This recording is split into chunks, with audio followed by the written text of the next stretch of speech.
Bonjour à tous et bienvenue dans ce premier cours de mécanique de la partie temps, mouvement et évolution. Et dans cette vidéo, nous allons nous intéresser à ce qu'on appelle la cinématique. Alors, la cinématique, eh bien, c'est tout simplement en fait l'étude du mouvement. Donc, dans cette partie, nous allons mettre en place tous les outils qui vont nous permettre de décrire un mouvement. Alors, si l'on prend un exemple de mouvement qui est un peu complexe, comme celui-ci, nous voyons, on peut décrire en fait le mouvement de plusieurs points. Alors nous, dans cette partie-là, on va se contenter d'étudier le mouvement d'un seul point, celui qui va avoir le mouvement le plus simple, hein, ici, celui qui est rectiligne, le mouvement qui a une trajectoire rectiligne. Donc ce sera ce qu'on appelle donc le centre de gravité ou le centre d'inertie du système. Donc dans un premier temps, quand on commence une étude de mouvement, on va fixer le système étudié. Donc dans ce cas-là, le système étudié, c'est l'objet mobile, mais que l'on va ramener à son centre de gravité. Dans un deuxième temps, on va fixer ce que l'on appelle un référentiel. Donc voilà deux vidéos qui filment en fait le mouvement d'un même objet, mais de deux points de vue différents. Donc vous voyez bien qu'effectivement, lorsqu'on va décrire le mouvement de la fusée, il va falloir qu'on fixe dans un premier temps le point par rapport auquel on va décrire ce mouvement. Et donc c'est ce qu'on va appeler le référentiel. Exemple d'un parachutiste qui tombe. Ici, le mouvement est vu donc depuis la Terre. Donc lorsque le mouvement, le point de vue euh, par rapport auquel on va décrire le mouvement, lorsque ce point de vue est le sol, eh bien, c'est ce qu'on va appeler un référentiel terrestre. Alors, ce sera le cas pour la plupart des mouvements que l'on va étudier. Donc, un référentiel est constitué d'un point fixe qui ne va pas évoluer au cours de l'étude du mouvement et d'un système de trois axes qui vont nous permettre donc justement la description du mouvement dans l'espace. Lorsque l'on va étudier le mouvement d'objets qui ont lieu à la surface de la Terre, évidemment, le référentiel le plus simple, celui qu'on va choisir, c'est le référentiel terrestre.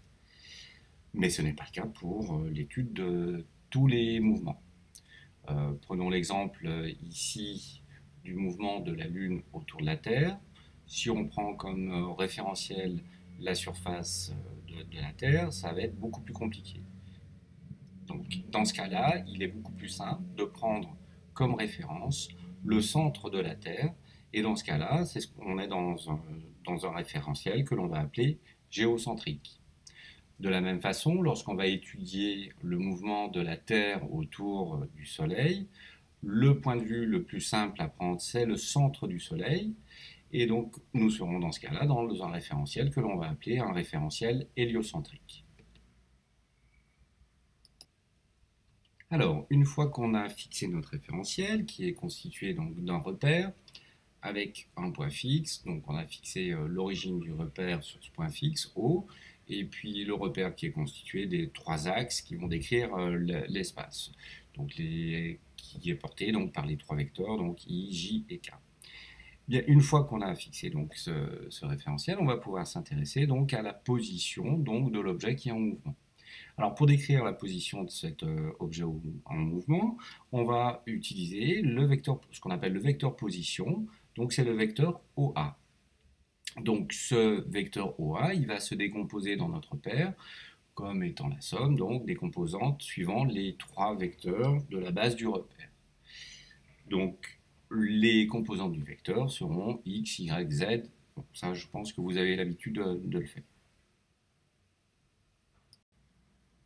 Alors, la position du point A va certainement évoluer au cours du mouvement. Donc, il va falloir rendre compte de cette évolution de la position au cours du mouvement. Et effectivement, donc, le vecteur OA va être modifié. Et le moyen que l'on va avoir pour indiquer les modifications du vecteur OA au cours du mouvement, c'est ce qu'on appelle le vecteur vitesse. Donc en fait, ce vecteur vitesse va nous donner les variations du vecteur OA, du vecteur position, dans le temps. Donc ce vecteur v, on va le définir comme étant la variation du vecteur OA sur un intervalle de temps. Donc cet intervalle de temps, on va le noter t après moins t avant.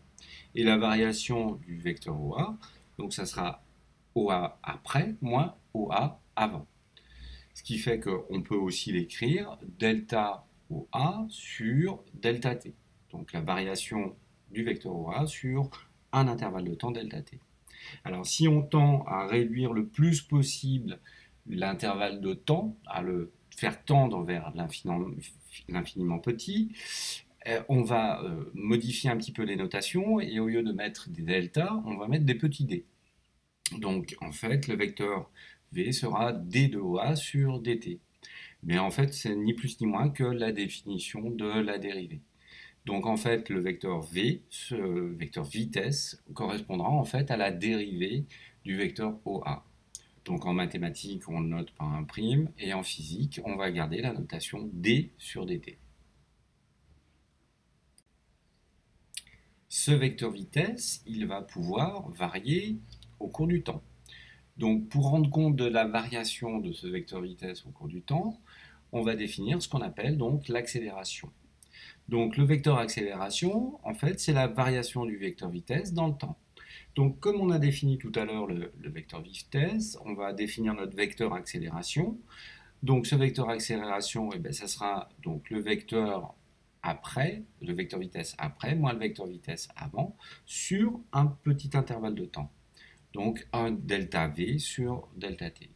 Et de la même façon, on va tendre à réduire le plus possible cet intervalle de temps, et donc on va noter donc a qui est égal à dv sur dt. Donc c'est aussi donc la dérivée du vecteur vitesse. Voyons maintenant le cas de deux mouvements relativement simples. Donc vous pouvez constater donc, dans un premier temps que sur les deux mouvements, la trajectoire est rectiligne. Hein. Donc l'ensemble des points va former une ligne droite, donc trajectoire rectiligne. Sur le premier mouvement, eh bien, on va pouvoir déterminer donc la vitesse en différents points. On constate qu'effectivement cette vitesse est exactement la même puisque les points ont été pris à des intervalles de temps identiques et on voit bien que la distance entre les points ne varie pas. Donc dans ce cas-là, le vecteur vitesse est constant. Si le vecteur vitesse est constant, eh bien on va dire que le mouvement est rectiligne uniforme. Donc uniforme voulant dire que le vecteur vitesse est constant. Si le vecteur vitesse est constant, eh bien l'accélération sera nulle. Dans le deuxième mouvement, alors là aussi, on va représenter donc le vecteur vitesse en différents points, mais alors par contre dans ce cas-là, on voit que le vecteur vitesse va varier. Et on va pouvoir définir donc justement l'accélération. Lorsque le vecteur accélération est constant, eh bien cette fois, on va pouvoir dire que le mouvement est rectiligne et uniformément accéléré. Voyons maintenant comment on peut calculer V et A. Alors, première solution, si l'on connaît donc les coordonnées du vecteur vitesse. Alors, on va prendre l'exemple d'un mouvement, donc le point va se déplacer voilà, vers le haut. Alors, on peut déterminer les coordonnées donc, du vecteur position. Donc, en fait, suivant x et y, il n'y a pas eu de déplacement, donc ce sont des valeurs qui sont fixes. Et le mouvement ne s'est fait que suivant l'axe z. Donc, il évolue de façon suivante, 4t carré plus 3t plus 7. Bien. Donc, maintenant, le but, c'est de déterminer les coordonnées du vecteur vitesse. Alors, on a vu tout à l'heure que pour passer donc, du vecteur position au vecteur vitesse, eh bien, il fallait prendre donc la dérivée. Le vecteur vitesse étant défini comme étant la dérivée du vecteur position par rapport au temps. Eh bien, donc, nous allons définir les coordonnées du vecteur vitesse comme étant la dérivée des coordonnées du vecteur position.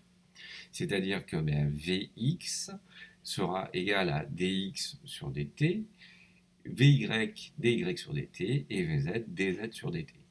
Donc chacune des composantes du vecteur vitesse, des coordonnées du vecteur vitesse, sont en fait les dérivées des coordonnées du vecteur position. Alors allons-y. Donc pour Vx, on va dériver la coordonnée donc, du vecteur position. Donc la dérivée de 5, eh bien, c'est 0. Ensuite, pour la composante suivante, y, la dérivée de 18, c'est 0 aussi. Et puis la dérivée donc, suivant z, eh bien donc la dérivée de 4t carré, ce sera 8t, la dérivée de 3t plus 3 et la dérivée de 7, 0. Donc voilà, on a réussi à obtenir donc les coordonnées de notre vecteur vitesse. Maintenant, on va pouvoir obtenir les coordonnées du vecteur accélération. Donc là aussi, pour passer du vecteur vitesse au vecteur accélération, on va dériver.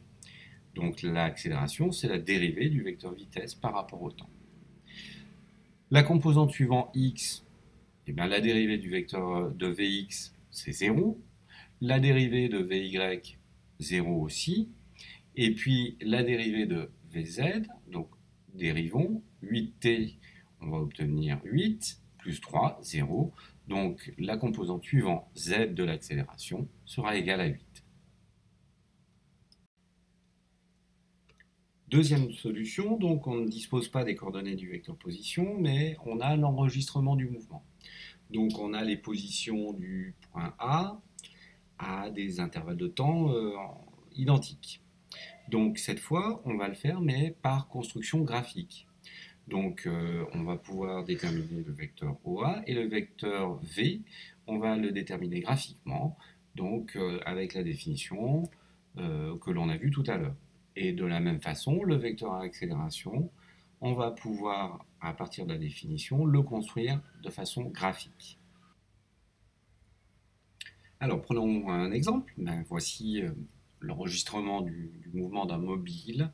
Donc on a ces différentes positions à des intervalles de temps réguliers qu'on va noter tau, et ce temps est de 20 millisecondes. Imaginons que sur cet exemple, on veuille déterminer le vecteur vitesse au point 4. Alors en reprenant la définition, eh bien, on va se servir donc du vecteur position après, donc c'est le vecteur à OA5, moins le vecteur position avant, OA3, sur l'intervalle de temps qui s'écoule entre T3 et T5. Donc on va pouvoir le noter différemment. Le vecteur OA5 moins OA3, eh bien, on peut l'écrire aussi, donc A3, A3, A5, le vecteur A3, A5 sur, eh bien, entre le temps qui s'écoule entre le temps 3 et le temps 5, eh bien, on voit bien qu'on a deux images, donc deux intervalles de temps de taux. Pour obtenir la valeur de cette vitesse au point 4, eh bien, il va falloir prendre donc la norme du vecteur V4. Donc la norme de vecteur V4 sera égale donc à la norme du vecteur A3, A5 sur 2 taux. Et bien donc en fait c'est la norme de A3, A5, c'est tout simplement la distance qu'il y a entre le point 3 et le point 5. Donc on prend une règle, on mesure, et dans ce cas-là, la distance entre A3 et A5 vaut 1,2 cm. Donc on n'a plus qu'à faire l'application numérique, on a donc la distance A3, A5, de taux, on sait que taux vaut 20 millisecondes, donc la norme de ce vecteur V4 sera égale donc à 1,2 10 puissance moins 2 sur 4 10 moins 3, et on obtient donc une vitesse de 0,30 mètres par seconde. Donc pour pouvoir représenter maintenant ce vecteur vitesse au point 4, on a besoin donc d'une échelle de représentation. Alors admettons que 1 cm sur notre papier soit équivalent à 0,1 mètre par seconde. Pardon. Donc ici notre vitesse étant de 0,30 mètres par seconde, on va le représenter par un vecteur d'une longueur de 3 cm. Le vecteur V4 est collinéaire au vecteur A3, A5. Donc on trace en pointillé la droite qui est parallèle donc à la distance A3, A5. Donc ce vecteur V4 va se situer sur cette droite en pointillé. On n'a plus qu'à tracer donc notre vecteur V4 d'une longueur de 3 cm. Et voilà. Donc pour, si vous voulez en exercice, vous pouvez par exemple déterminer le vecteur vitesse au point 8. Voyons maintenant comment déterminer l'accélération donc au point 4. Alors pour déterminer cette accélération au point 4, il faut tout d'abord connaître le vecteur vitesse au point 3 et le vecteur vitesse au point 5. Puisqu'on a vu dans la définition que le vecteur accélération au point 4 sera le V5 moins V3 sur l'intervalle de temps qui s'écoule entre T3 et T5, donc T5 moins T3. Donc on aura delta V, la variation du vecteur vitesse, sur dt. Alors, pour construire donc cette variation du vecteur vitesse, delta V, eh bien on va se positionner au point 4 et puis on va le faire donc de façon graphique, on va faire graphiquement. Donc on va représenter dans un premier temps notre vecteur V5 et puis notre vecteur moins V3. Et donc on n'a plus qu'à relier le point de départ et le point d'arrivée et on a notre vecteur delta V. Pour trouver la valeur de cette accélération au point 4, eh bien, il va falloir qu'on détermine la norme du vecteur delta V. Alors, simplement, on va se servir de l'échelle dont on s'est servi tout à l'heure pour représenter les vecteurs vitesse. On mesure le vecteur, la longueur du vecteur delta V, et on va pouvoir en déduire la vitesse correspondante. Donc, dans ce cas-là, eh bien, on a une vitesse qui correspond à 0,14 mètres par seconde sur, eh bien, toujours les deux intervalles de temps, donc les 40 millisecondes. Donc, on va obtenir une accélération de 3,5 mètres par seconde carré. Donc, en effet, en haut, on a une vitesse en mètres par seconde et on divise par un temps en secondes aussi. Donc, l'unité est bien en mètres par seconde carré. Maintenant, pour représenter ce vecteur accélération, là aussi, il va falloir une échelle de représentation. Donc on peut choisir comme échelle 1 cm sur le papier qui correspond à 1 mètre par seconde au carré. Donc pour représenter le vecteur accélération, on voit qu'il est collinéaire au vecteur delta V. Donc on va partir du point 4. On va tracer donc un segment de 3,5 cm et on a notre vecteur accélération au point 4. Dernier point de secours, donc voyons un quatrième et dernier vecteur qui va nous permettre de décrire un mouvement. Alors imaginons deux objets en mouvement, un camion et un papillon, qui évoluent à la même vitesse, exactement la même vitesse. Alors on peut imaginer qu'effectivement le mouvement du camion et du papillon ne seront pas tout à fait les mêmes, puisque en fait ils vont avoir des masses différentes. Donc pour arrêter un camion, et pour arrêter un papillon, effectivement, il ne va pas falloir exercer les mêmes forces, par exemple, sur le camion ou sur le papillon. Donc, on va introduire une nouvelle grandeur qu'on va appeler la quantité de mouvement. Cette quantité de mouvement, on la note P, et elle va dépendre de la vitesse de l'objet, mais aussi de sa masse. Donc, on voit bien dans ce cas-là que la quantité de mouvement du camion sera bien supérieure à la quantité de mouvement du papillon. Voilà, ce cours se termine. Merci, au revoir et à bientôt.